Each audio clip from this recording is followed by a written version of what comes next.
Ang pagbabalik ng dating nobya ni Tatay. Magandang araw po sa inyo, Miss Anne, at sa lahat ng mga avid listeners ng channel na ito. Sisimulan ko ang kwentong ito sa isang katanungan. Ano ka bang klaseng anak sa magulang mo? O ano ka bang klaseng ama sa anak mo? Noong mawala ang nanay ko, hindi ko naramdaman na may kulang sa akin. Pinalaki at inaruga ako ng tatay ko ng maayos sa abot ng kanyang makakaya. Pero ang lahat ng yon ay nagbago noong bumalik ang dati niyang nobya. Umibig siya sa babaeng yon kahit labag sa kalooban ko. Ako nga po pala si Jean at ito ang aking kwento.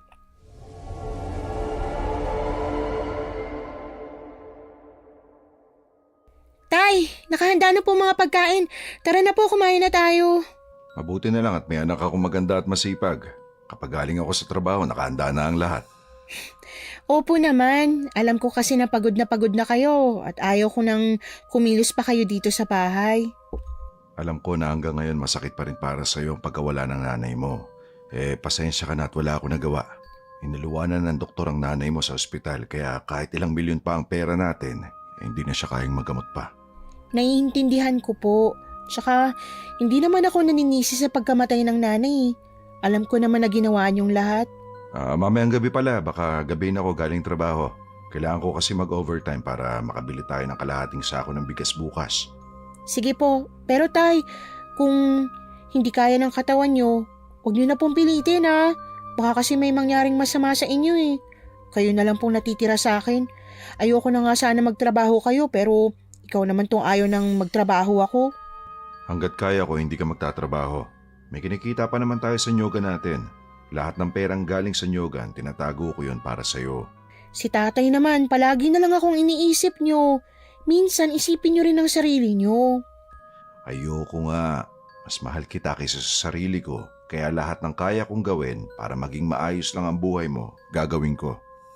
Tsaka nga pala tay, naningil na si Mang Ruben ng utang natin sa kanya. Sinabihan ko na lang siya na bumalik na lang po sa linggo kasi Sabado ng gabi ang sahod nyo eh. Ay, ang matandan talaga yun. Hindi man lang makapaghintay. Nag-usap na kaming dalawa eh. Kaya mo, matatapos na rin ngayong linggo ang utang natin sa kanya. Mamasukan na lang kaya ako bilang labandera kina Kapitan para makatulong ako sa inyo kahit papano. Wag na. Hirap na hirap ka na nga sa mga labahin dito sa bahay tapos maghahanap ka pa. Tupagin mo na lang ang bahay natin. O siya, kumain na tayo. Ay, sige na nga po. Mahal na mahal po kay tatay. O siya, kumain na tayo. Kilalang mabait at mabuting ama sa akin si tatay ko. Kaya isa rin yun sa dahilan kaya maraming naiinggit sa akin. Lahat ginagawa niya at ayaw niya sa lahat ay mahirapan ako. Napakaswerte ko sa ama, Miss Anne. Lumipas pa ang isang linggo, nakarinig ako ng balita na bumalik ang dating nobya ni tatay. Ibinalita ko naman kay tatay ang nalaman ko at parang ayaw pa nitong maniwala noong una. Bago umalis si Lita, nagsabi yun sa akin hindi na siya babalik eh. Bakit naman po? Di ba dito talaga siya nakatira sa lugar na to? Oo, sumama kasi ang loob niya sa akin dahil nabuntis ko ang nanay mo. Malapit sila magkaibigan dalawa. Ay, iba ka din talaga taya. Mas mabait kasi ang nanay mo sa kanya kaya siya ang napili ko. Ang mali ko lang, hindi ko man lang sinabi sa kanya na mas gusto ko ang nanay mo kaysa sa kanya. Paano kaya kung magkikita kayo, no? Sa akin, wala na rin naman yun. 2 dekada na rin ang lumipas eh. Kung sa bagay, naka-move on na rin siguro yon. Mamayang hapon nga pala, pupunta ako sa palengke. Gusto mo ba sumama? Opo, sige po. Tamang-tama, naubos ko na rin naman ang mga labahin eh. Hanggang sumapit nga ang hapon, pumunta kami ni tatay sa palengke. Hindi ko naman inaasahan na makakasalubong namin ang dating nobya ni tatay na si Ate Lita. Kilala ko rin ito dahil na rin sa mga kwento ni nanay noon. Nagulat naman ako nang kinausap nito si tatay. Philip, kumusta ka na? Ayos lang naman ako. Ikaw ba kumusta? Nasaan ang pamilya mo? Wala akong pamilya eh. Nawalan ako ng gana na mag-asawa. Ito na ba yung anak niyo ni Joanna? Oo, yan si Jean. Ay, dalagang-dalaga ka na, Gina. Opo, 20 anyos na po ako. At saka nga pala, nabalitaan ko yung nangyari kay Joanna. Gustong-gusto ko nga sana umuwi nun para man lang makaabot ako ng burol niya. Kaso, nagkataon kasi na nagkasakit ako. Ayos lang yun. Biglaan lang din naman kasi ang pagkamatay ng asawa ko eh. Tay, sasakay na po tayo ng tricycle. Sige Lita, mauna na kami ha. Mag-iingat kayong dalawa ha. Napapansin ko na lang na nailang si tatay sa akin noong mga oras na yon. Maganda pa rin si Ate Lita at maputi kahit na may edad na ito. Napakabata pa rin niyang tingnan. Alam ko naman na may kakayahan sa buhay si Ate Lita. Malawak ang kanyang lupain at may mga negosyo. Tay, ibang titig mo kanina kay Ate Lita. Naku, wala yun. Nabigla lang ako na makita ko siya. Talaga lang Hindi na ako papayag na papalitan mo si nanay Hindi no, mahal na mahal ko kaya ang nanay mo. Mabuti naman. Dapat hanggang sa mamatay po kayo, si nanay lang ang huling babaeng mamahalin nyo. Pero may iba ako. Parang bata pa rin si Ate Lita kung tingnan Sinabi mo pa, galing Maynila eh. Ang akala ko ay yun ang una't huling pagkikita ng tatay ko at ni Ate Lita. Pero nagkamali ako. Isang araw nagaling ako sa sapa para maglaba, nadatnan ko silang dalawa sa bahay. Masayang kumakain ng lumpia at nagtatawanan pa ang mga ito. Hindi ko maintindihan kung bakit parang sumama kaagad ang loob ko kay tatay sa nakita kong yon.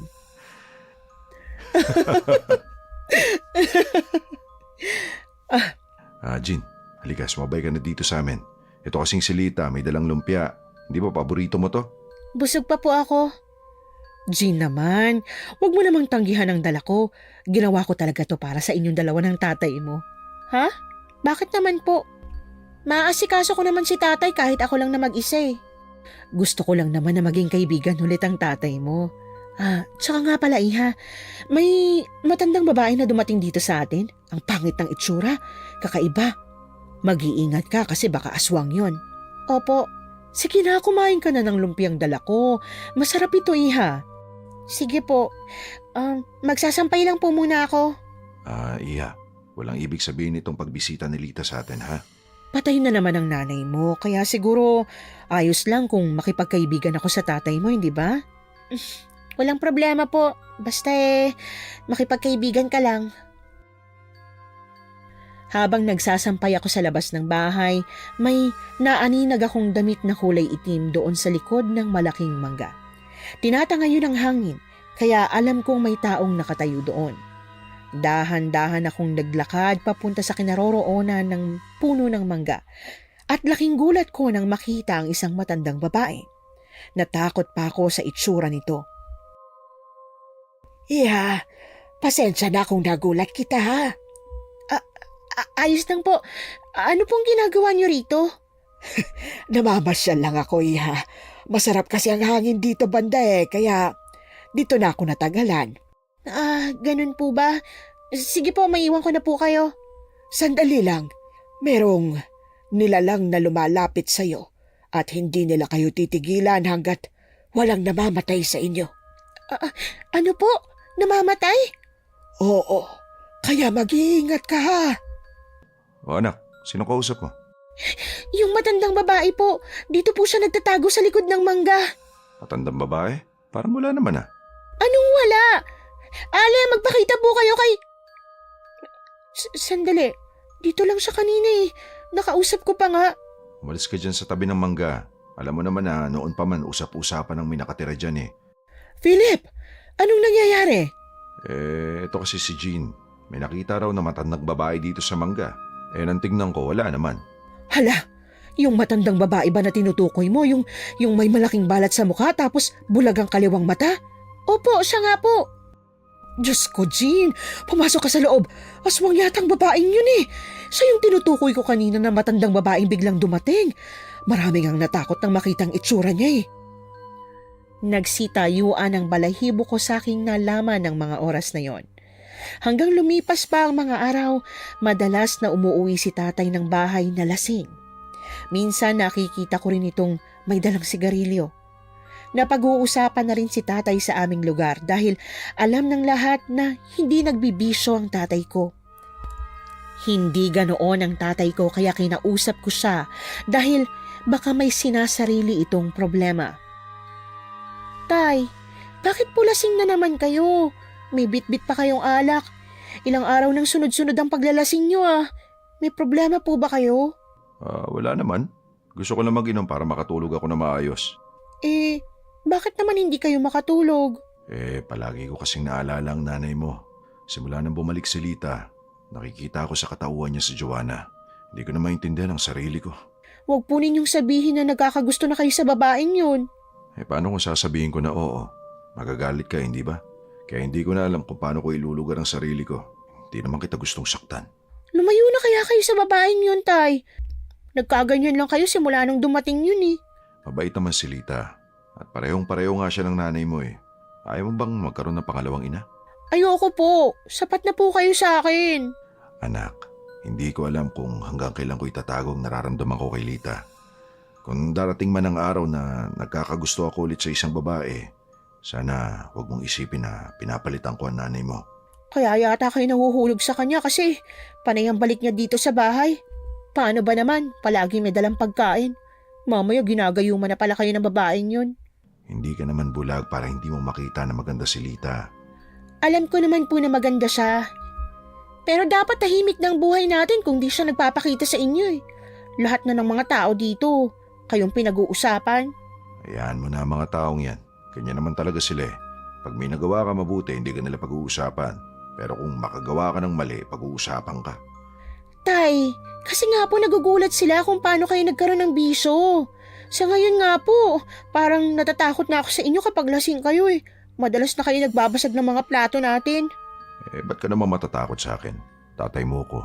O siya, matulog ka na at uubusin ko lang tong isang bote ng tuba. Napabuntong hininga na lamang ako habang pinagmamasdan si tatay. Pinabayaan ko na lang siya.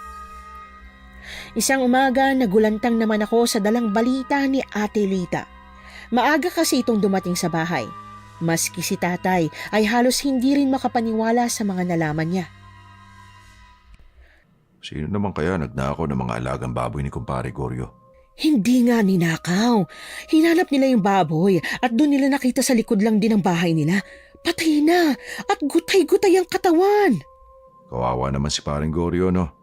Nangungutang pa yun para may ipakain sa baboy niya. May nakakita rin daw sa nilalang na yun kagabi na lumabas ng kagubatan.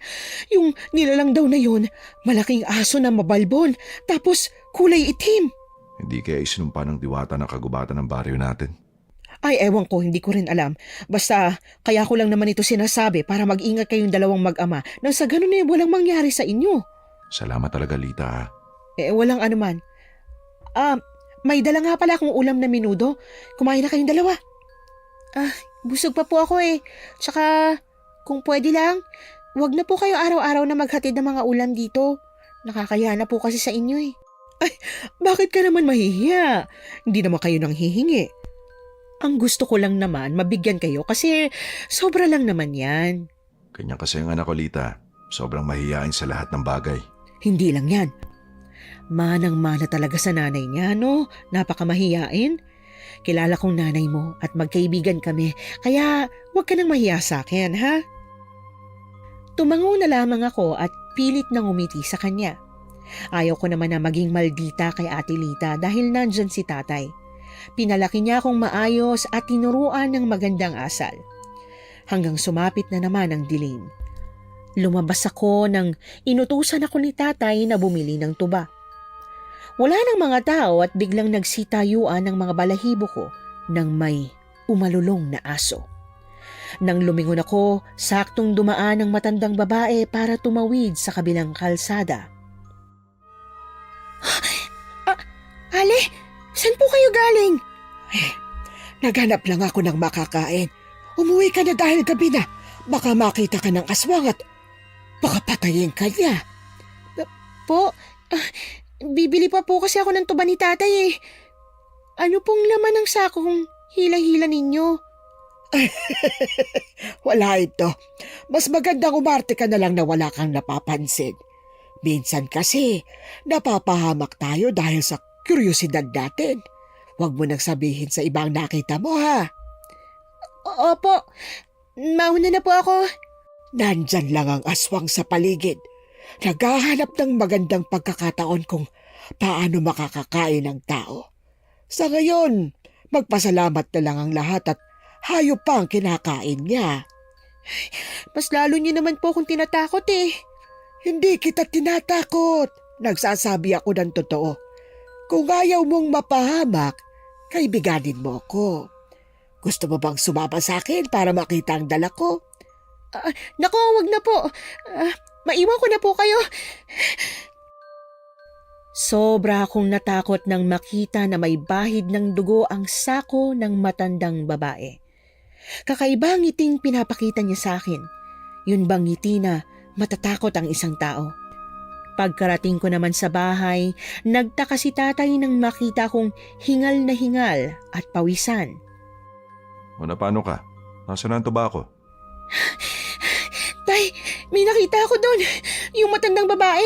May dalang sako tapos hila-hila niya yung patawid ng kalsada. Nakita kong gumagalaw ang laman ng sako. May bahid pa ng dugo. Ano? May ginawa ba siyang masama sa'yo? Wala naman po. Niyaya niya po ako sumama sa kanya kaya tumakbo ako na mabilis. Akala ko may ginawa siyang masama sa'yo eh. Hindi na lang ako iinom ngayon. Magpahinga ka na. Pasensya ka na kung inutusan pa kita. Aswang yata talaga yung matandang babaeng yun eh. At malakas ang kutob ko na tao yung laman ng sakong yun. Mas lalong lumala ang nangyayaring pagkawala ng mga hayop sa lugar namin. Napabalita rin na may nagkakasakit na mga bata kaya naging dagsaan ng mga ito para magpagamot sa center. Iisa lang ang sintomas ng kanilang sakit, ubo at nagsusuka ng dugo. Dumating din kami ni tatay sa center at nakita rin namin doon ang matandang babae.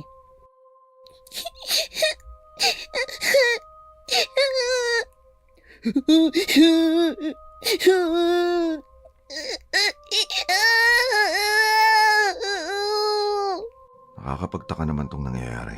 Sabay-sabay pa talaga nagkakasakit ang mga bata. Kaya nga po tay, narinig ko rin yung sinabi ng midwife kanina na baka raw kulangin ang gamot na binigay mula sa bayan. Ang layo ng bayan dito at kapag hindi pa nadagdagan ng mga gamot, posibleng mamamatay ang mga batang yan. Jean, yan ba ang matandang tinutukoy mo na nakita mong may dalang sako? Opo, siya nga po. Lalapitan ko nga. At ano naman ang gagawin mo? Kakausapin ko lang siya. Kailangan nating itabo yung matandang yan kung may dala siyang malas.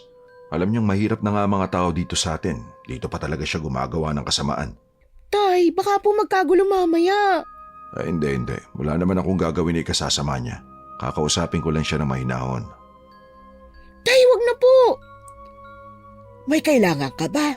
Oo, umalis na po kayo dito sa baryo namin. Maawa naman kayo sa mga bata. Bakit mo naman akong pinapaalis? Wala naman akong ginagawa sa iyo eh. Sa akin nga, totoong wala kang ginagawa pero sa mga bata meron. Kayo po ang may dahilan kung bakit nagkakasakit sila eh. Walang-wala na nga mga tao dito kaya maawa ka naman. Hindi ko maintindihan kung anong sinasabi mo. Hindi ko po nagugustuhan ng mga titig niyo sa mga bata dito. Tay, tama na po. Hindi ba sinabihan na kita na huwag mong sabihin kahit kaninong nakita mo? Sinabi mo ba sa tatay mo? Oo, sinabi niya po sa akin. Kaya umalis na kayo dito sa amin. Wala kang karapatan na paalisin ako rito. Hindi mo naman pagmamayari ang baryong ito. Lahat kayo masama ang tingin sa akin. Bakit? Nahuli niyo ba akong kumakain ng tao? Wala akong sinasabi na ganyan ha. Kahit hindi mo sabihin, alam ko kung anong gusto mong iparating. Aswang ang tingin niyo sa akin, hindi ba? Tatay naman kasi sabing tama na eh. Maraming tao ang napatingin sa kinaroroonan namin ng mga oras na yon. Hanggang sa merong binatang lalaki na lumapit kina tatay at Aling Rosa para awatin ang mga ito. Sobrang nagagalit na ang matandang babae pero si tatay kalmado pa rin. Tama na po yan. Matanda na po si Aling Rosa kaya huwag niyo na pong patulan. Kinakausap ko lang naman siya na maayos.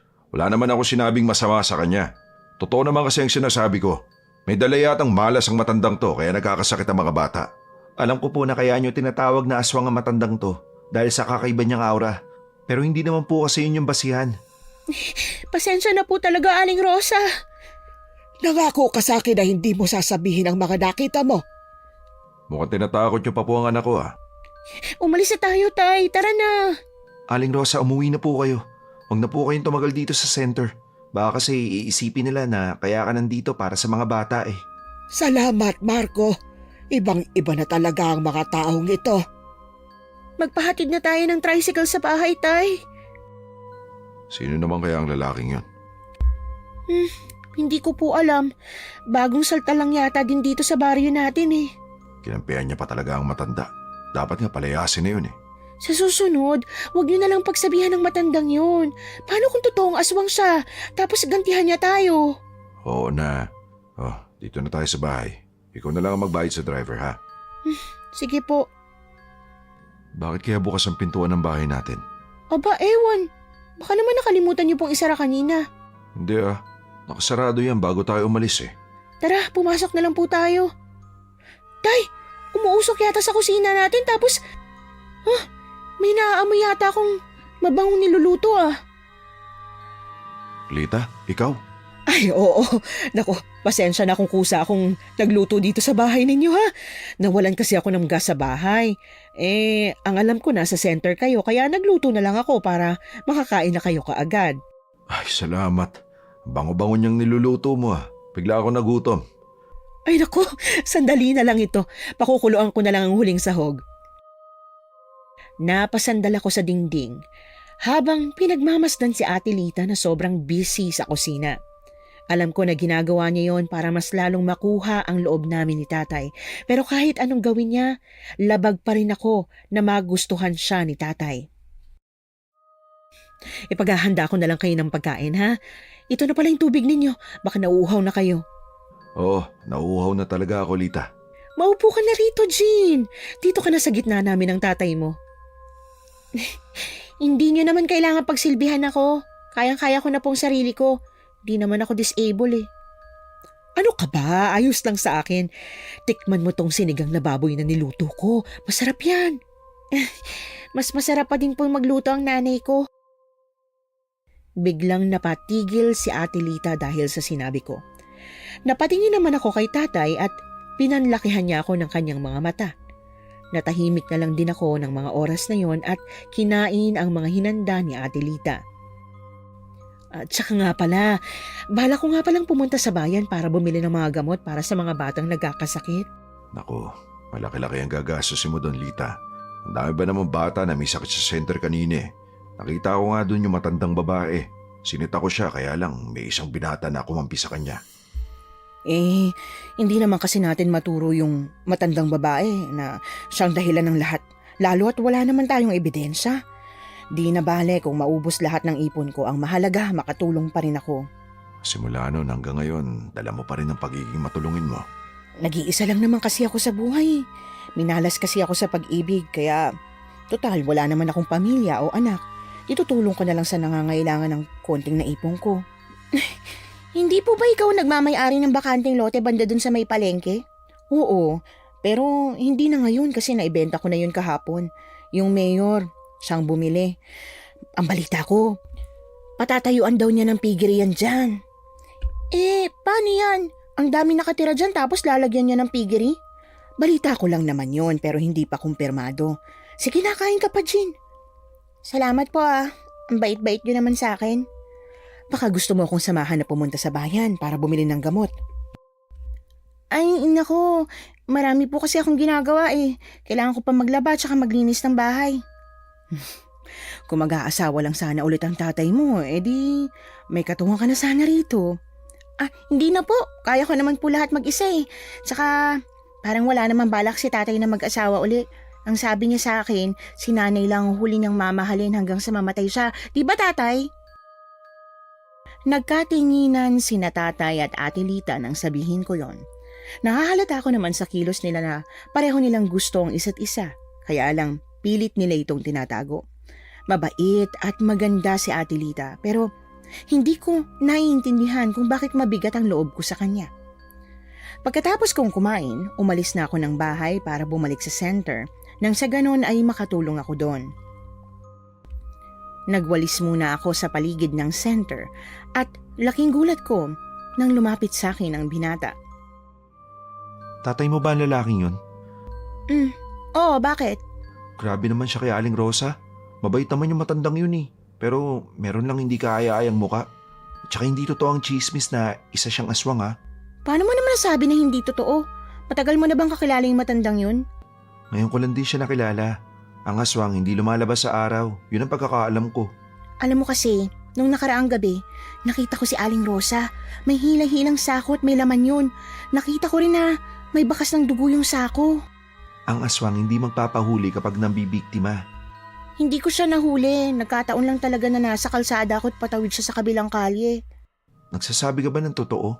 Oo, tsaka simula nung dumating ang matandang yan dito, marami ng pagbabago nangyayari. Gaya nga nito, nagkasakit yung mga bata tapos may nawawalang mga hayop. Hindi ako maniniwala na aswang siya. At kung totoo man na siya nga talaga ang may gawa ng mga bagay na to, dapat nga na maging mabuti tayo sa kanya. Ang mga aswang hindi yan gagawa ng masama sa kapwa niya kapag hindi sila pinapakialaman. Bumabase lang ako sa mga nakikita ko. Kaya pala nandoon ang binatang yon sa center dahil tumutulong din ito. Naging matagal pa ang usapan naming dalawa hanggang sa nakilala ko rin siya. Ilang araw pang nakalipas, nagulat na lang ako nang biglang dumating si Ate Lita sa bahay at may dala siyang mga gamit. Ate Lita, bakit po kayo nandito? Tsaka, ba't may dala kayong mga gamit? Hindi ba nasabi ng tatay mo sa'yo na dito na ako titira? Ano? Naku, hindi po pwede. Bakit naman kayo titira dito? Nagkaayos na kami ng tatay mo. Ang sabi niya sa akin, kakausapin ka niya kagabi. Ito nga pala, may ibibigay ako sa'yo. Ano naman po to? Yan ang ginagamit kong sabon para kuminis ang balat ko. Teka lang po hindi pa ako pumapayag na dito kayo titira. Kakausapin ko nga si tatay. Nasa trabaho pang tatay mo. Pupuntahan ko siya ngayon din. Nagmadali akong pumunta sa construction site na pinagtatrabahuhan ni tatay. May ginagawa pa siya ng mga oras na yon pero pinilit ko muna siyang tumigil para makausap ko siya. Anak, magagalit mamaya si engineer. Alam mo, may ginagawa pa ako eh. Hintayin mo na lang ako sa bahay. Doon tayo mag-usap. Galing niyo din po, tay, no? Hindi man lang kayo nagsabi sa akin na noon pa man may balak na kayong patirahin sa bahay si Lita. Nagulat na lang ako na pumunta siya doon At may dala pa siyang marami niyang gamit. Pasensya ka na talaga ha, pero mahal ko si Lita. Hindi naman maapektuhan ang pagkatao mo kapag nag-asawa ako ulit, di ba? Anong hindi? Talagang maapektuhan. Ang inasawa mo, yung dati mong nobya na kaibigan pa ni nanay. Sana naman maintindihan mo ako, Jean. Hindi nga po kita naiintindihan Basta-basta na lang kayo nagdedesisyon ng hindi ko alam. Anak niyo po ako. Sana man lang kinausap niyo ako kung ayos lang ba sa akin na nandun siya sa bahay. Alam ko naman na hindi ka papayag. Ibigay mo na sa akin ang pagkakataon na to, anak. Sige na. Nakakainis naman po kayo Sa bahay na tayo mag-usap ha. Mamaya na lang pag-uwi ko. Bumalik na siya sa kanyang trabaho ng mga oras na yon. Hanggang sumapit ang gabi, hindi ko kinausap si tatay. Kahit nasa iisang bubong kami, hindi ko sila pinapansin na parang hindi ko sila kilala. Masama po talaga ang loob ko dahil pakiramdam ko noon pinapalitan na ni tatay si nanay. Hanggang isang araw pa, nagkita na naman kami ni Marco sa center. Ako ang tagabigay ng gamot na binili ni Ate Lita para itulong sa mga bata. Ang bait naman ng bagong asawa ng tatay mo, no? Sipin mo napakalaking halaga ng ginastos niya dito para lang mabigyan ng gamot ang mga bata. May kaya kasi siya sa buhay kaya ganyan. Nasaan na pala siya?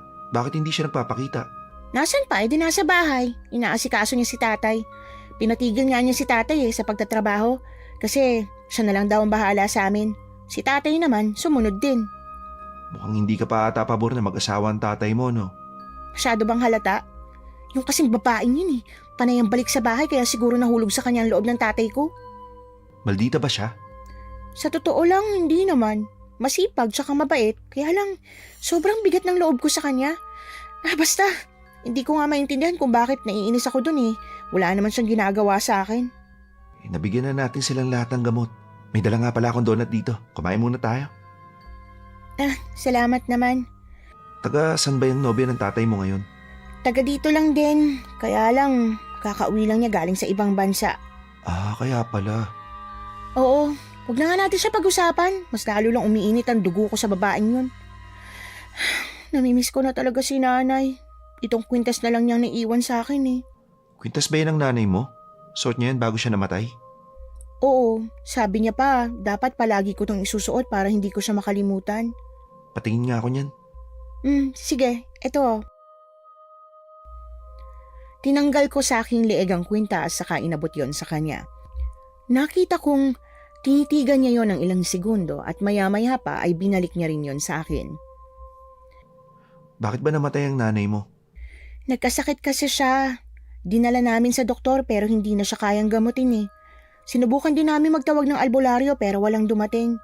Yung albularyo na dapat sanang titingin kay nanay, na aksidente. Paanong naaksidente? Nabangga yung tricycle na sinasakyan nila papunta dito sa amin. Nangayayat si nanay ng husto dahil palagi siyang kulang sa tulog. Minsan pa nga nagigising siya ng 12:00 ng gabi tapos takot na takot. Wala din siyang ganang kumain. Kinulam ang nanay mo. Ha? Namatay ang nanay mo dahil sa kulam. At base sa kwento mo, sa tingin ko sinadyang patayin yung manggagamot na papunta rito para hindi magamot ang nanay ko. At walang ibang pwedeng gumawa nun kundi ang kumulam rin sa nanay mo. Paano mo nalaman? Prediction ko lang. Ganyan na ganyan kasi yung mga sintomas ng kulam eh.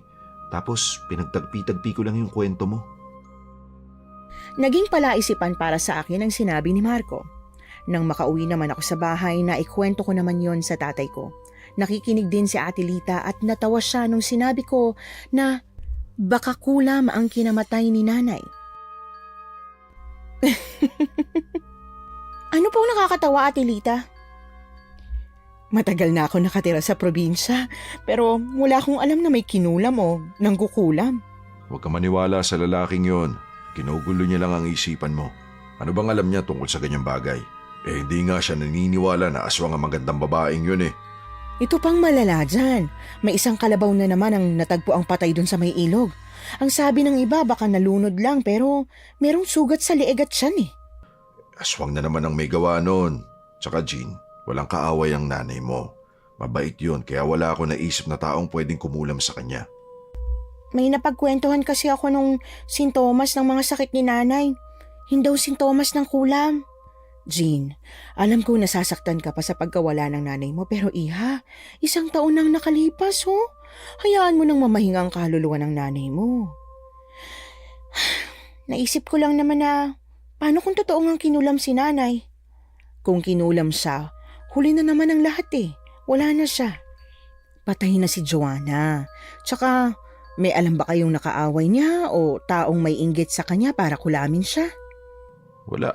Sa katunayan, mahal na mahal nga siya ng mga tao dito sa amin. Kasi sobrang mapagbigay din yun. Kagaya mo, kakain na lang iluluwa pa para ibigay sa iba. Lalo na sa mga batang nagugutom. Kaagad ko na lang tinapos ang pagkain ko ng gabing yon. Nagpapahinga na ako sa kwarto ko pero hindi pa rin ako dinadalaw ng antok. Binuksan ko ang bintana para makalanghap ng masarap na hangin. Hindi ko naman inaasahan na makikita ko si Aling Rosa na nakatingin din sa akin. Nagsitayuan ng mga balahibo ko sa sobrang takot. Tay! Tay! Halika po! Ano nangyayari? Bakit parang takot na takot ka? Ayun! Tingnan mo! Hindi ba si Aling Rosa yan? Oo nga no. Bakit siya nandito? Hindi ko nga din po alam eh. Bigla ko nilang siyang nakita nung binuksan ko yung bintana. Isara mo na lang yan. Natatakot po ko, Tay. Baka biglang aatake yung aswang at kung ano nang gagawin niya sa akin. Philip, anong nangyayari? Dinig sa banyo yung boses mo, Gina. Yung matandang babaeng nakita namin na umaligi dito sa bahay. Kaya pala parang hindi ako makatulog eh. Bakit ka ba kasi nagbubukas pa ng bintana? Alam mo naman na usap-usapan ng aswang dito sa baryo. Philip, baka natipuhan ng aswang yung anak mo. Hindi niya titigilan si Jean hanggat hindi niya to nakakain. Hindi ko naman nahayaan na mangyari yun. Dadaan muna siya sa itaas ng bangkay ko bago niya magalaw ang anak ko. Mas lalo akong kinilabutan sa sinabi ni Ate Lita.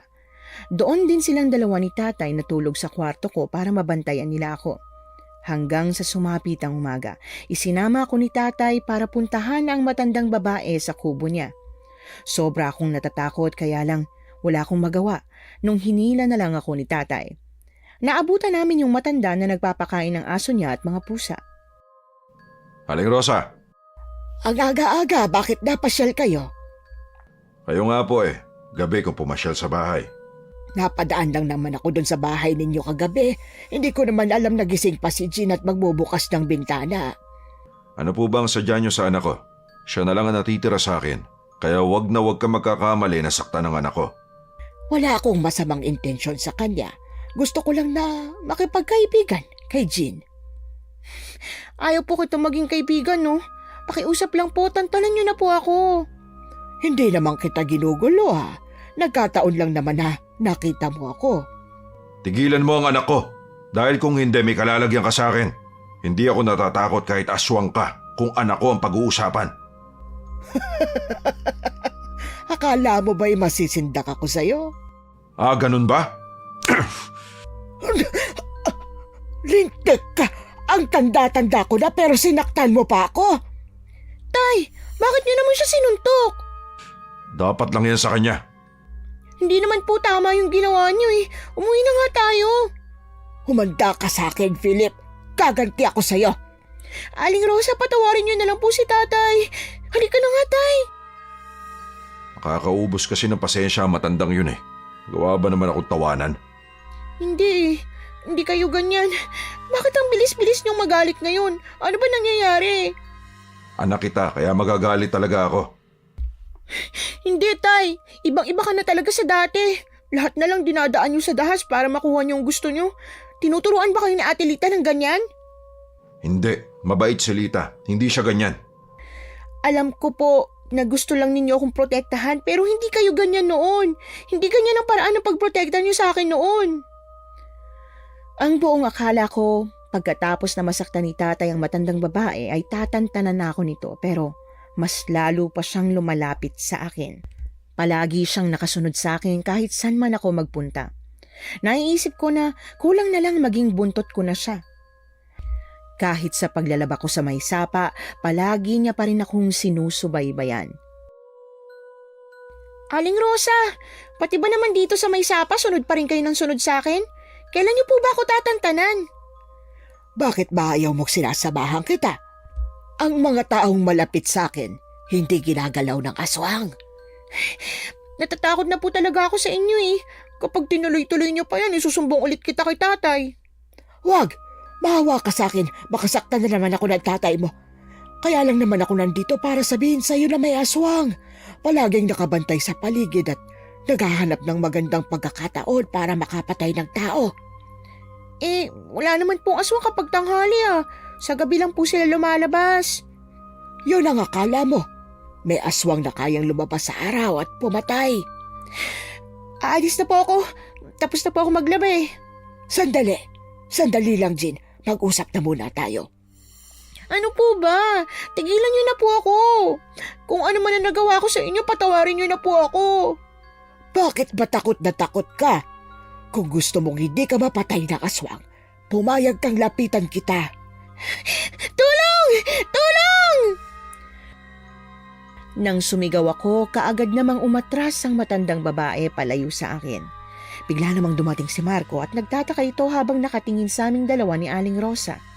Napayuko ang matanda at dahan-dahan na naglakad papalayo. Ano bang nangyayari? Bakit ka sumisigaw? Si Aling Rosa eh. Tinatakot niya ako. Puro na lang aswang ang bukang bibig niya. Tapos gusto niya talaga makipagkaibigan sa akin. Arte mo naman. Ano naman ngayon kung gusto niya makipagkaibigan? Siguro nababaitan lang siya sa'yo kaya ikaw ang gusto niya. Hindi eh. Alam ko na may masamang intensyon ng matandang yun kaya siya lapit ng lapit sa akin. Kumalma ka nga. Ang mabuti pa iatid na kita sa inyo. Mas maganda pa nga siguro. Tara na. Totoo ba na sinuntok ng tatay mo si Aling Rosa? Paano mo naman nalaman? May nakapagsumbong sa akin kasi may nakakita sa ginawa ng tatay mo. Hindi niya dapat ginawa ang bagay na yun. Kasi kung totoong aswang si Aling Rosa, yun talaga ang magiging dahilan para pumatay siya ng tao. Kasi pinapakitaan siya ng mga hindi magandang gawain. Nabigla nga rin ako sa ginawa ni tatay eh. Alam mo ba kagabi, may sumalaki na aswang sa akin? Ano? Oo, ito pa nga yung sugat ko nung bigla niya akong kalmutin eh. Nung nasugatan ko naman siya, bigla naman siyang tumakas. Ang laki ang haba ng pagkalmot niya sa'yo ah. Kaya nga eh, masakit at ma-update pero hayaan mo na. Baka bukas, maging maayos na rin to. Ano bang itsura ng aswang? Pangit na nakakatakot. May malalaking pakpak, mahaba ang kuko at may mga pangil. Mabalbon din yung katawan nila na maitim. May nakakita din ba dun sa aswang bukod sa'yo? Oo, yung kapitbahay ko. Sila naman talaga yung punteri ng aswang kasi may sanggol sila. Kaya lang naaktuhan ko kasi kaya tumulong ako. Marami pa siyang naikwento sa akin tungkol sa mga aswang. Kaya pala marami siyang alam kasi isang albularyo daw ang lolo niya noon. Nang makarating naman ako sa bahay, kaagad na rin itong umalis. Ilang araw pa ang nakalipas, nagising ako na may dumapong paru-paro na kulay itim sa ilong ko. Inisip ko na baka kaluluwa yun ni nanay kaya hinayaan ko na lang. Lumabas ako ng kwarto at nadatnan ko si Ate Lita na nililinis ang aparador. Ate Lita, nasan si tatay? Nandun sa may labas. May kausap yata siya eh. Sino bang bisita niya yung aga-aga? Abay, ewan ko. Padaan po ako Pupuntahan ko lang si tatay. Jane, sandali. Itaboy mo yung paru-parong yan. Malas yan eh. Po? Oo. Ang paru-paro na kulay itim, pagmamay-ari ng isang demonyo. Itaboy mo yan, dalian mo. Bakit parang nagkakagulo ata kayong dalawa dito? Ito, tingnan mo. May paru-parong kulay itim na nakasunod kay Jane. Philip, isara mo nga yung pinto. Hindi ako makapag-focus dito sa ginagawa ko. Masyadong masilaw. Ay nako, nakalimutan ko na bawal ka pala sa sikat ng araw. Paluin mo yung paro-paro, Jean. Patayin mo. Itataboy ko lang po. Hindi naman po kailangang patayin eh. Sige na, itaboy mo na yan.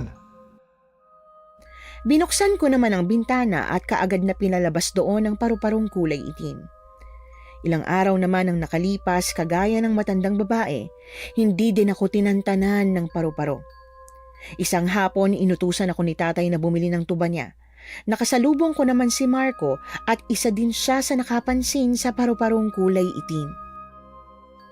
Ang sabi sa akin ni Ate Lita at tatay, malas daw ang paru-paro na yan. Pagmamayari daw yan ng demonyo eh. Hindi, ang alam ko ang ganyang paru-paro ay isang babala Babala? Anong babala? na may paparating na sakuna. Kaya siguro sunod yan ang sunod sa'yo kasi darating ang araw na may mangyayari sa pamilya mo. Pero kung mataboy ko kaya yan, hindi na ba mangyayari ang sakunang yon? Hindi lang ako sigurado pero hanggat maaga pa, kailangan malaman mo na ang dahilan kung bakit pa na yan dikit sa'yo ng paru-paro. Paano ko naman yun malalaman? Maniwala ka sa instinct mo. Kapag pakiramdam mo may mali, tama yun. Nandiyan na naman si Aling Rosa. Tingnan mo, nakatingin na naman siya sa akin. Hayaan mo na ang matandang yan. Wala naman siyang ginagawa sa'yo eh. Bigla namang lumapit sa amin ang matandang babae kaya nagtago ako sa likuran ni Marco. May ibinigay na plastik ang matandang babae kay Marco at tinanggap naman yon ng binata. Salamat nga pala dito sa donut Walang anuman. Masarap yan at alam kong magugustuhan mo. Opo, masarap po talaga. Kinain nga namin ni Jane yung binigay niyo nung nakaraan eh. Sa kanya galing yun? Oo, madalas niya talaga ako binibigyan ng donut. Jean, nakita ko nga palang nagkakagulo ang mga tao sa bahay ninyo. Po, Oo, tapos sumisigaw ang nobya ng tatay mo. Binabanggit niya pangalan ng tatay mo. ano? Uwi na muna ako dahil baka may nangyaring masama kay tatay. Sasama na kita. Wag na ako na lang, dito lang kayo. Jane, sandali. Yun na yata yung pahiwatig ng paru-paro. Aalamin ko muna kung ano nangyari kay tatay. Mamaya na lang tayo mag-usap. Tumakbo ako pauwi sa bahay at nadatnan ko si Ate Lita na nakaupo sa tabi ni tatay habang umiiyak.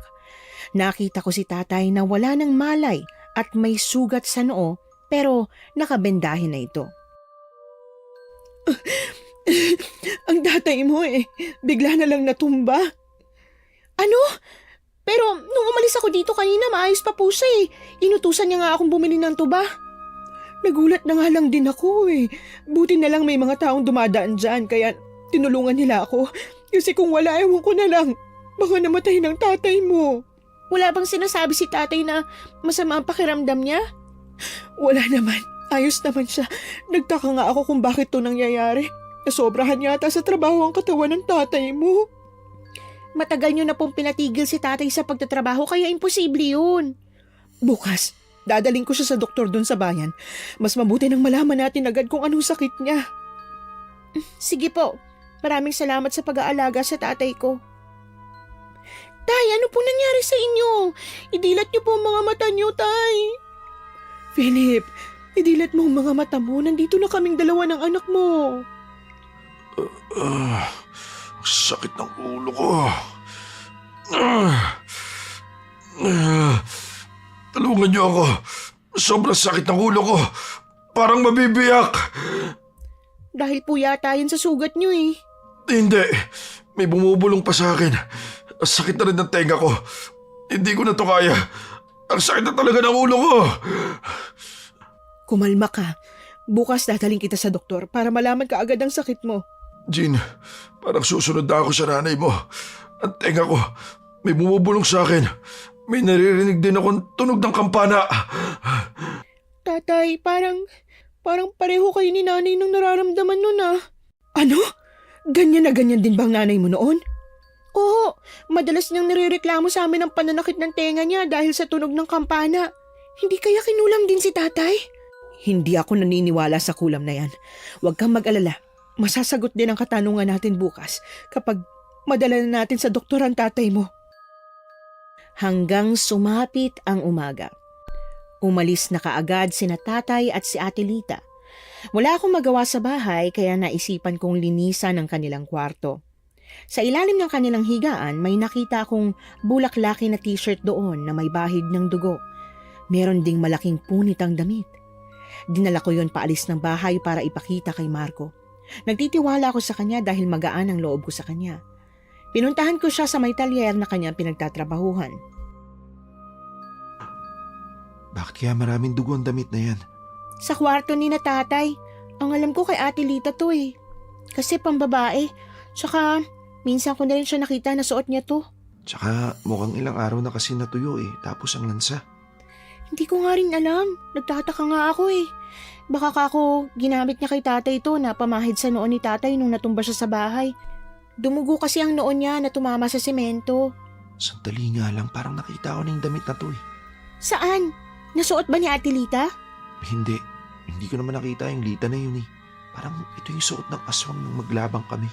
Naalala mo pa ba nung sinabi ko na may nakalaban akong aswang at nagawa niya akong kalmutin? Oo, pero imposible ang sinasabi mo ha. Hindi ako pwede magkamali. Yan talaga yung suot ng aswang na nakalabang ko. Hindi kaya aswang si Lita? Hindi, kasi wala naman ako napapansin na kakaiba sa kanya. Iisang bahay lang kami kaya imposible magtago siya sa amin ni tatay ng pagkatao niya. Kailan ba sila babalik? Hindi ko rin alam. Ang sabi, baka mga 3 araw silang nandun. Ipapagamot niya daw talaga si tatay. Yung mga sintomas ng mga sakit ni nanay, nangyayari ulit kay tatay ngayon. Kung ganun, kailangan na magmanman ka, Jean. Mamanmanan ko si Ate Lita? Oo, kasi hindi ako pwede magkamali. Yan talaga ang suot ng aswang na munti ko nang mapatay nun. Huwag naman sana maging tamang hinala mo, Marco. Inaamin ko na natakot ako ng mga sandaling yon. Hanggang sa lumipas ang 2 araw, nakabalik na sina tatay at Ate Lita. Nagpaalam pa sa amin ng babae na pupunta muna ito sa bahay niya dahil meron siyang kukunin. Ano daw po ang sabi ng doktor, tay? May sakit daw po ba kayo? Hindi ko alam kasi si Lita ang nakausap nila. Sinagot na lahat ni Lita ang mga bayarin ko sa doktor. Nakakaya nga Siya din naman ang may kagustuhan nun eh. Dapat po nung kinausap ng doktor si Ate Lita nakinig man lang po sana kayo. Hindi na ako sumama doon sa loob kasi pinatahi ni Lita ang sugat niya. Sugat? Saan siya may sugat? Sa tagiliran. Tinanong ko naman siya tungkol doon. Ang sabi niya, nasagi niya raw ang karet na nakalagay dyan sa dingding. Ano? Tay, hindi kaya tamang sinasabi ni Marco na... Ayan ka na naman anak ang sakit na naman ng tenga ko. Tulungan mo akong takpan ng tenga ko. Dalihan mo. Nandito na ako. Ate Lita, sumasakit daw ang tenga ni tatay. Sandali, inumin mo muna tong gamot mo, Philip. Nireseta to ng doktor eh.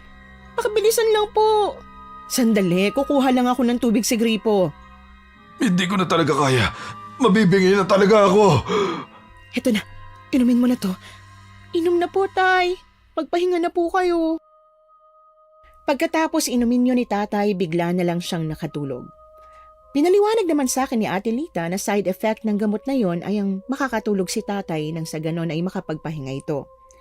Hindi ko naman siya inusisa tungkol sa sugat niya. Binalita ko na lang kay Marco ang mga nangyari at sinabi ko rin sa kanya ang binanggit sa akin ni Tatay. Siya nga talaga ang aswang na nakalabang ko, Jean. Pero wala pa tayong pruweba. Paano kung totoo pala yung sinabi niyang nasagi siya ng karet? Tsaka na tayo kumilos kapag meron na tayong nalaman. Mahirap din kasing pagbintangan si Ate Lita. Mabait naman yun eh. Sige, pero mamayang gabi, dapat na magsimula ka ng magbanman. Lalo na ngayon, ganyan ang kalagayan ng tatay mo. Tama nga na makatulog siya dahil sa gamot. Pero kapag nagising siya ulit, maririnig na naman niya yung tunog ng kampana. Hindi pwedeng papainumin lang siya palagi ng gamot. Mas lalo siyang mababaliw. Yung nanay ko, matagal din siyang nagtiis sa ganyang nararamdaman niya noon. Pero hindi siya nabaliw, kaya lang nawalan siya ng gana sa lahat. Hindi na siya kumakain at puro pagtatakip lang ng tengang ginagawa niya, araw man o gabi. Malakas talaga ang kutob ko na kinulam ang tatay mo eh. Hindi kaya yung matandang babaeng gumawa nun?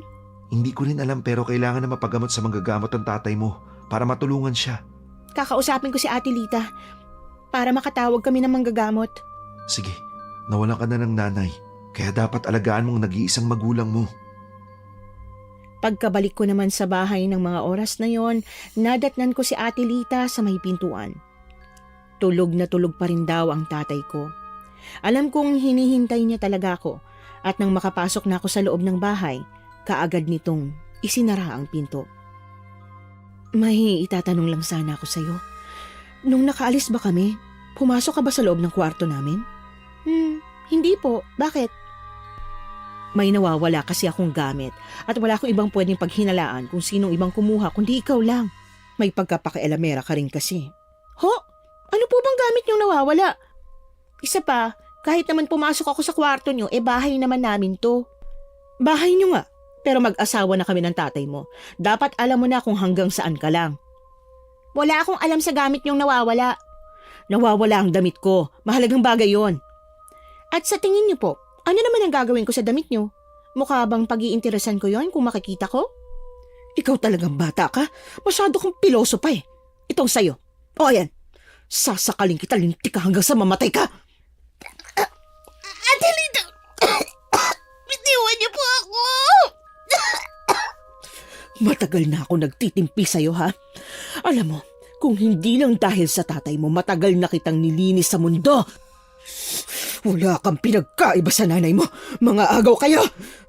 Ate Lita, tama na po. Lita, ano nangyayari? Bakit mo sinasakalangan ako? Ito naman kasing anak mo eh. Ang bastos. Sa araw-araw na magkasama tayo dito, alam mo Philip, kung ano mga ginagawa ko para lang matanggap ako nitong anak mo. Tatay, bigla niya na lang ako sinaktan. Ano ba, papatay mo ba ang anak ko, ha? Napag-usapan na natin to. Noon pa man sinasabi ko na sa'yo, huwag mong sasaktan ang anak ko. Sige, kampihan mo yan. Kita mo, mas lalong lalaki ang ulo niyan. Maiwan ko na nga kayo mag-ama. Magmumukmuk ako sa kwarto. Tay, buti na lang po nagising kayo dahil kung hindi, baka natuluyan ako ng babaeng yun. Ano ba kasing ginawa mo, ha? Hindi ba masapat ang kabaitan na pinapakita ni Lita sa atin? Siya ang nagpapalamon sa atin ngayon. At siya din ang gumawa ng paraan para madala ako sa doktor. Wala naman po akong ginawa eh. Hindi magagalit yun kung wala kang ginawa. Hinahanap niya nga sa akin yung damit niya. Wala naman akong alam doon. Nabanggit pala niya yun sa akin. At ako din ang nagsabi na baka kinuha mo ang damit. Naiwan na kasi sa loob ng kwarto namin ang walis at dustpan. Kaya alam ko na naglinis ka doon. Hiwalayan niyo na lang kaya si Ate Lita. Ano? Mabait si Lita. At hindi ko yun gagawin sa kanya. Ano na lang ang sasabihin ng mga tao, ha? Kung maaari sumunod ka na lang sa kanya, anak. Tatay naman eh, hindi doktor ang kailangan niyo kundi albularyo. Naalala mo ba? Nawalan si nanay ng gana sa lahat dahil sa nangyari sa kanya. Kung anong nararamdaman ni nanay noon, ganyan din po nararamdaman niyo ngayon. May plano naman si Lita na dalhin ako sa albularyo. Pero sa susunod na buwan na lang daw. Sa susunod na buwan, kung kailan napatay na kayo? Mahal ako ni Lita, kaya hindi niya ako hahayaan na mamatay. Hindi na ako umimik ng mga oras na yon. Nagkasamaan kami ng loob ni Ate Lita kaya nag-init ang tensyon sa pagitan naming dalawa. Nang sumapit naman ang gabi, nagising ako ng 12:00. Dahan-dahan akong bumaba nang may marinig akong ungol mula sa banyo. Hindi nakasara ang pintuan ng banyo kaya nakita ko doon si Ate Lita. May hinahaplo sa kanyang sugat at nagwawala din siya. Naging iba ang anyo niya at dahil sa sobrang takot ko ay napaatras na lang ako. Nabangga ko pa si tatay ng mga sandaling yon. Jean, ang sakit na naman ng tenga ko. Tay, halika po. Doon tayo sa may kwarto. Anak, natatakot ako. Hindi ko na alam ang gagawin ko. Sumasakit pa ang tiyan ko na parang hinuhukay. Ayaw niyo kasing makinig sa akin na magpatingin na kayo sa albularyo eh.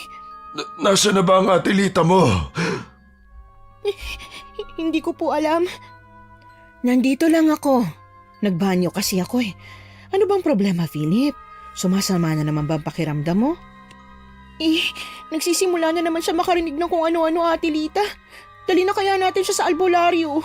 Baka po kasi pag tumagal pa, hindi niya na to kayanin. At nagmamarunong ka pa kesa sa akin? May gamot pang tatay mo at pinayuhan din siya ng doktor na magpahinga. Ganito nga po talagang nararamdaman ni nanay noon eh. Kung dumating sigurong albularyo, baka nagamot pa si nanay. Ewan ko sa'yo. Kung ayaw mo sumunod sa akin, di bahala ka. Ikaw ang magdala sa kanya sa albularyo kung gusto mo. Bakit po ba pakiramdam ko parang ayaw niyong dalhin si tatay sa albularyo? Nagsasabi ka nga na dadalhin mo siya pero hindi ka naman kumikilos. Tigilan niyo na yan. Mas lalo lang sumasama ang pakiramdam ko dahil sa pagtatalo ninyo. Hindi kayo nakakatulong kundi nakakadagdag pa kayo ng iisipin ko. Umakyat ka na sa kwarto natin, Philip. Ako nang bahala sa'yo. At ikaw, Jean, matulog ka na rin. Aalagaan kong tatay ko. Sabing ako na eh. Lintik kang babae ka. Sinampal mo ako. Bakit? Lalaban ka ba? Ha? Sabing tama na! Nang sumigaw si tatay, natakot ako bigla sa kanya. Umiiyak akong umakyat sa kwarto ng gabing yon. Pero hindi rin mawala sa isipan ko ang mga nakita ko. Alam ko na talagang aswang si Ate Lita. Hanggang sumapit ang umaga, nagdesisyon akong umalis ng bahay nang hindi nagpapaalam sa kanila. Bala kong maghanap ng albularyo para mapagamot si tatay. Pumunta ako sa bahay ni Marco para humingi ng tulong. Ito, magkape ka muna. Nakakagulat ka naman ang aga-aga. Tapos napunta ka rito. Nagtampuhan na naman kayo ng tatay mo, no? Ngayon lang naman to nangyari na nagkatampuhan kami. Sobrang sumama ang loob ko sa kanya nung sinigawan niya ako kagabi. Anak niya ako kaya dapat sa akin siya sumusunod. Ano bang problema? Tama ka nga, Marco. Aswa nga si Ate Lita. Nakita ko siya sa banyo kagabi. Naghahaplos ng langis tapos naghiba ang anyo niya. Sabi ko na eh. Kaya pala ayaw niyang dalhin sa albularyo ang tatay mo dahil ayaw niyang malaman ang totoong pagkatao niya. Si tatay ngayon naging sunod-sunuran na lang kay Ate Lita. Naniniwala siyang mahal siya ng babaeng yun. Hindi kaya nagayuma ang tatay mo? Matino pa naman siya mag-isip, no? Oo, pero ang pinagkaiba lang, wala na siyang sariling desisyon. Marco, tulungan mo naman ako makahanap ng albularyo para mapagamot ang tatay ko. Eh, bakit pa tayo maghanap ng albularyo?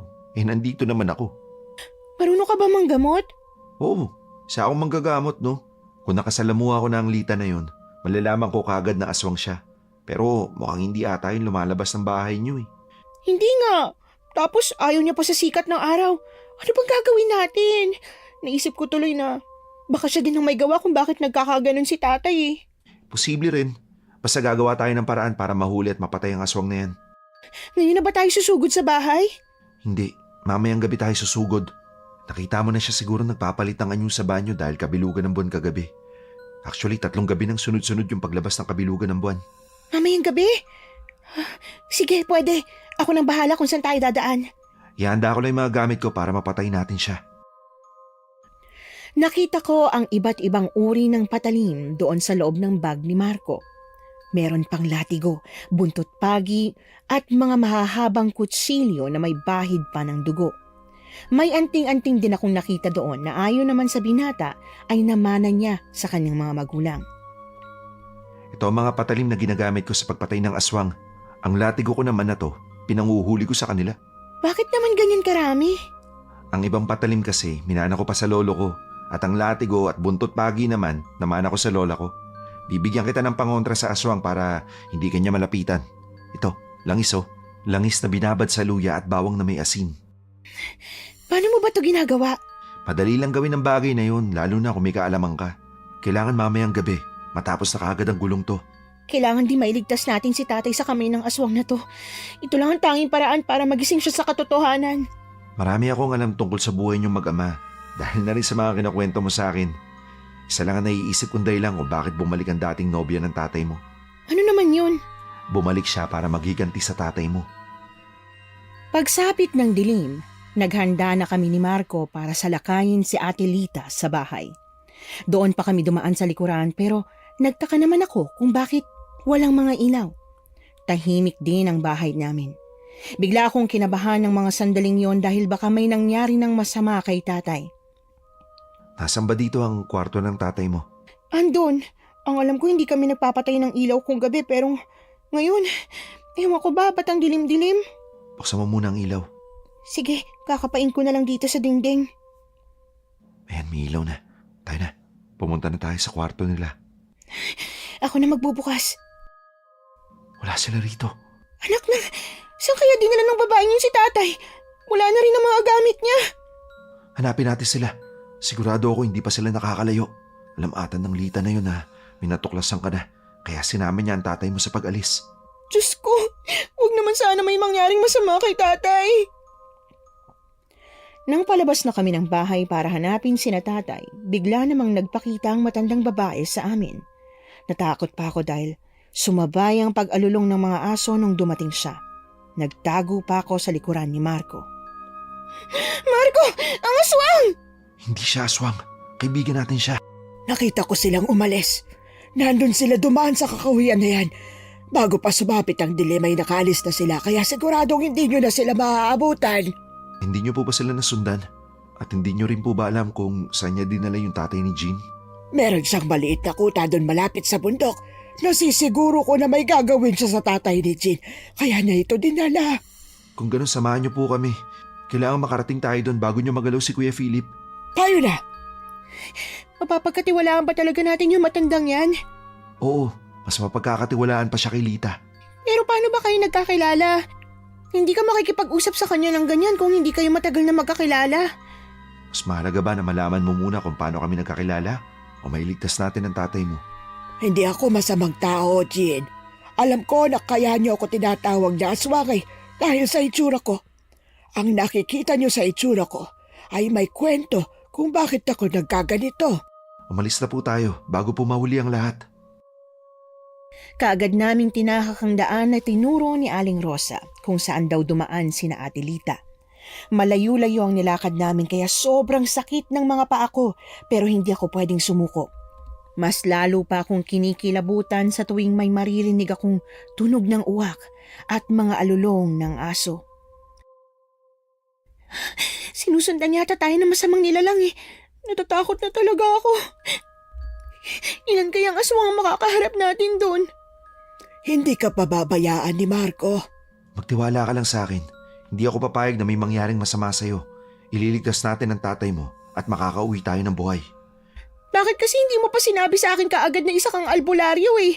E di dapat noon pa natin nalaman ang lahat. Nagpapaiwatig na ako.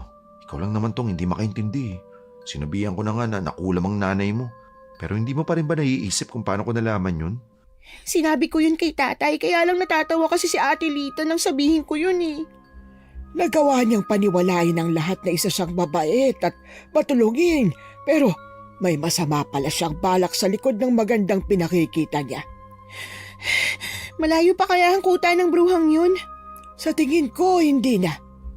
Ayun na yata yung kuta niya. May umuusok sa likod ng kubo na yan, no? Hindi. Bilisan na natin, baka nagiinit na siya ng tubig sa kawa para ilunod dun si tatay. Hindi tayo pwede magpakumpiyansa na sumugod. Paano kung may patibong siya dyan at mamatay tayong lahat? Ano ba kasing gagawin natin? Umiko tayo papunta sa likod ng kubo para makita natin kung anong ginagawa nila sa tatay mo. Dahan-dahan kaming umikot sa likod ng kubo at nakita ko doon si tatay. Nakatali habang nakahiga sa may papag. Umuungol din ito sa sakit na kanyang nararamdaman. May gilit siya sa pulsuhan at saktong lumalabas si Ate Lita sa kubo. May dalang malaking kutsilyo. Hindi ba sinabi ko sa iyo noon na babalik ako para maghiganti? Hindi ako papayag na ikaw lang ang maging masaya. Ginawa niyong miserable ang buhay ko kaya dapat lang na magkapareho tayo. Ang akala ko ba nagbago ka na at kinalimutan mo na ang lahat? Tinanggap kita kasi gusto ko makabawi sa kasalanan na ginawa ko sa'yo. Hindi ka na makakabawi. Tama lang na pinatay ko ang asawa mo at isusunod kita. Alam mo ba kung ano pang mas masakit kong gagawin? Gagawin kong aswang ang anak mo kagaya ko. Ilayo mo sa akin ang kutsilyo na yan. Bibiyakin kong dibdib mo para makuha ko ang puso mo. Itigil mo yan! Ako ang harapin mong aswang ka! Ikaw na naman? Hindi mo ba ako tatantanan? Hindi, dahil gustong gusto ko na mapatay ka. Walang iya ka, Ate Lita! Ikaw pala talagang pumatay sa nanay ko! Oo, kinulam ko siya at kagaya ng ginawa ko sa nanay mo. Inulit ko ulit sa tatay mo. Hayop ka talaga! Dapat lang na mamatay sila. At pati na rin ikaw. Kayo lang naman ang sadya ko dito kaya lumipat ako dito. Sinasabi ko na nga ba dito kita matatagpo ang babae ka? Kaya ka umuwi dito para makatakas sa akin. Kaya lang nasundan kita. Hindi ka namin tatantanan hanggat alam naming buhay ka. Ang alam ko galing kang abroad. Hindi siya galing ng abroad. Galing siya sa isang baryo na pinirwisyo niya ng ilang taon. Pero nung dumating kami, tumakas at ibinaling ang sisi sa iba. Sinungaling ka palang babae ka. Tumahimik ka! Itinaas ni Ate Lita ang kutsilyo para itagayon sa dibdib ni tatay. Ginamit naman ni Marco ang kanyang latigo para hampasin ang kamay, kaya tumilapon ang kutsilyo. Nagalit ng husto si Ate Lita, kaya may ibinuhos itong langis sa kanyang katawan at unti-unting nagpalit anyo bilang isang aswang. Nakakatakot ang itsura niya, mahahaba ang mga kuko at may matutulis na ngipin. Nagkaroon din siya ng pakpak na parang paniki. Naging itim ang kanyang katawan. Ako na ang harap sa kanya. Tulungan niyo na lang makalis sa tali si Kuya Philip. Kaya mo namang pakawalan ng tatay mo, hindi ba? Opo, ako na pong bahala. Tutulungan na kitang mapatay ang aswang na yan, Marco, para mas lalong mapadali. Akin ang buntot pagi. Huwag na tayong papayag na makatakas pa siya at makapambiktima. Sige po. Ngayon na, sugurin na natin siya. Opo. Tara na! Sabay na tumalon si Marco at Aling Rosa para salakayin ang aswang. Nagulat ako habang pinagmamasdan ng mga ito na kayang lumutang sa ere. Mabilis akong tumakbo papunta sa kinaroroonan ni tatay para kalagan siya. Tay, ayos lang po ba kayo? Oo. Diyos ko, salamat at dumating kayo para iligtas ako. Ang akala ko mamamatay na talaga ako. Bakit kasi kayo sumama dito Ang sabi niya sa akin may naghahabol daw sa kanya. Ayoko naman na magpaiwan sa bahay dahil dala niya yung gamot ko. Kaya kahit malayo sumama ako. Tapos hindi ko na malaya na tinali niya ako. Ayan na po, natanggal ko na po yung tali niyo. Bumangon na kayo dyan, dali. Oo anak, patawarin mo talaga ako. Dahil sa akin, nalagay tayo sa ganitong sitwasyon. Mamaya na lang po natin pag-usapan yun kung mapatay na natin yung aswang. Dito lang po kayo tutulong po ako sa kanila. Mag-iingat ka ha. Opo! Nang makasigurado ako na maayos na si tatay, kaagad akong tumakbo sa kinaroroonan ng aswang at ni Marco. Malakas at mabilis din ang aswang na makipaglaban, kaya kahit dalawa na sina Marco at Aling Rosa, nagagawa pa rin niyang makailag. Binuksan ko ang boteng dala ko at sinabuyan ko siya ng likidong laman nun. Mamatay ka ng aswang ka! Pwisit kang babae ka! Parehong-pareho ka talaga sa lalay mo walang kwenta! Sana noon palang kinain na kita! Ito pa ang segundang atake! Tingnan natin kung makakatakas ka pa ngayon. Wala akong pakialam sa inyo. Si Jean lang ang gusto kong patayin at ang tatay niya. Hanggat nandito ako, hindi mo magagalaw si Jean. Talaga ba? Tingnan natin kung ano kaya mong isakripisyo para sa kanya. Biglang lumipad ang aswang papunta sa kinaroroonan ko para atakihin ako. Kaya lang, mabilis na tumakbo si Marco para yakapin ako. Imbis na ako ang makalmot ng aswang, si Marco ang tinamaan. Natumba kaming pareho sa lupa habang walang humpay ang pangangalmot ng aswang. Nakalmot niya ang hita ko kaya napasigaw ako sa sobrang sakit. Doon ko na isinaboy sa kanya ang huling laman ng likido. Ang hapdi ng katawan ko! Hayop ka! Papatayin kita! Ikaw ang papatayin ko! Tatapusin na kita ngayon! Aswang naman durugo! Marco! Nandiyan na siya sa'yo! Lumapit ka pa! Dahil sa inyo mga manggagamot na sira ang plano ko, magkikita tayo ulit. Paghahandaan ko ng pagpatay sa inyo. Akmang lilipad ang aswang para tumakas. Kaya lang ay hinabol siya ni Marco para hampasin ng kanyang latigo. Natamaan niya sa likod ang aswang kaya bigla itong bumagsak sa lupa. Hindi ka na makakatakas ngayon. Pagod na kaming maghanap at tumabol sa'yo. Ako nang papatay sa kanya. Akin na yung buntot pagay. Gusto ko makapaghiganti para sa nanay kong pinatay niya. Eto, paluin mo siya ng paluin hanggang sa mamatay siya. Nagkamali ka nang dumating ka pa sa baryong to. Hindi ko ahayaan na mapatay mong tatay ko kagaya ng ginawa mo sa nanay ko. Tama na! Tigilan mo na ako, bata ka! Kulang pa yan sa lahat ng ginawa mo. Kaya palang bigat ng loob ko sa'yo kasi isa kang demonyo. Wala kang utang na loob! Hindi ako magkakaroon ng utang na loob sa'yo dahil isa kang halimaw. Pinatay mo si nanay. Tama na. Kahit nanghihina na siya, hindi ko naman akalain na bigla ulit itong lilipad para umatake sa akin. Natumba ako sa lupa nung binangga niya ako kaya dumagan ito sa tiyan ko. Ginamit ko ang aking dalawang braso para maprotektahan ang mukha ko sa kanyang kalmot. Papatayin kita! Lintik kang bata ka! Mas lalo mo akong pinaggigigil sa'yo! Kaugali mo talagang danay mo walang kwenta! Tigilan mo na sabi si Jean! Kahit mapatay niyo pa ako, babalik ako para maghiganti sa inyo. Hindi ko kayo patatahimikin. Migana ka pa magsalita, ha? Tarakan mo sa dibdibang aswang na yan para siguradong hindi na siya mabubuhay. Kailangan na maging abo ang katawan niya bago natin siya iwan. Bumangon ka na rin, Jean. Sa wakas, mamamatay ka na rin. Alam ko na sa impyernong bagsak mo kaya hindi kayo magkikita ng nanay ko kahit nasa kabilang buhay na kayong pareho.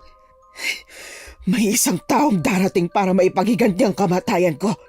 Walang iba kundi ang anak ko.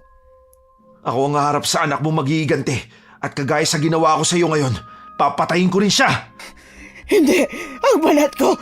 Hindi ito maaari. Babalik ka na sa pagiging abolita. Isang mandulogong aswang na naman ang napatay namin at isang baryo na naman ang nailigtas. Nasaksihan namin kung paanong unti-unting dinala ng hangin ang abo ng katawan ni Ate Lita hanggang sa tuluyan na itong naglaho. Doon ko na binalikan si tatay at wala na itong malay. Dali-dali namang binuhat ni Marco si tatay at umalis kami sa baryong yon. Sumama ako sa kubo ni Marco dahil doon daw niya gagamutin si tatay. Huwag ka nang umiyak. Magiging maayos ang kalagayan ng tatay mo. Paano kung hindi mo siya kayang iligtas? Nawalan yata si tatay ng maraming dugo kaya siya natumba doon. Hindi.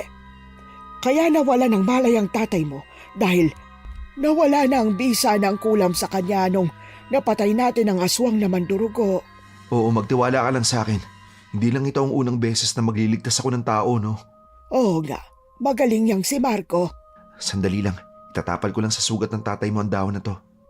Sige, gawin mo lahat para magising si tatay Tatanungin ko tong malaking utang na loob. Magdamag akong hindi nakatulog dahil binabantayan ko na magising si tatay. Hanggang sumapit ang umaga, tsaka lamang ito nagising. Kaagad ko siyang niyakap dahil sa sobrang saya.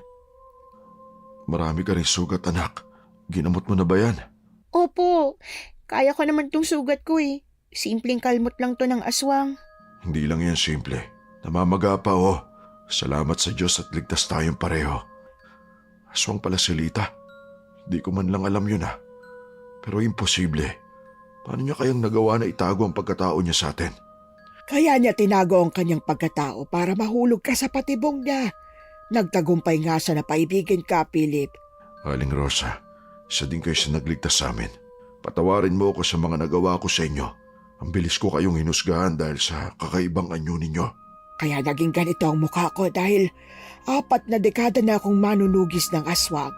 Maraming aswang ang nakalaban ko at napatay pero naiwan ang kanilang mga bakas sa mukha ko. Patawarin niyo talaga ako. Kami ng anak ko. Patawarin mo kami dahil iniisip namin talaga na aswang ka. Ay, tapos na yon. Ayos lang sa akin. Ang mahalaga ay nagawa namin kayong iligtas sa aswang. Handa na pala ang pagkain. Kumain na tayo. Iyo, maraming salamat din sa iyo. Dahil hindi mo sinukuha ng anak ko na kumbinsihin na isang aswang si Lita. Wala po yun. Kaya ako lang naman po yung ginawa dahil ayoko siyang mapahamak. Na-appreciate ko talaga ang lahat ng naitulong niyo sa amin. Paano nga pala kayo nagkakilala? Lola ko kasi siya Ano? Lola mo? Oo, nag-imbento lang ako ng kwento nung una. Kaya pala palagi ka nandiyan para ipagtanggol siya. Oo naman po. Si Lola na lang din po yung natitira kong pamilya. Tara po, kumain na po tayo. Masaya kaming nagsabay na kumain noong araw na yon. Sobrang pasasalamat ko sa Diyos dahil bumalik na sa maayos ang aming buhay ni tatay. Hanggang makalipas pa ang ilang mga buwan, nanligaw sa akin si Marco. Hanggang dito na lamang po ang aking kwento. Maraming salamat po at more power sa inyong channel.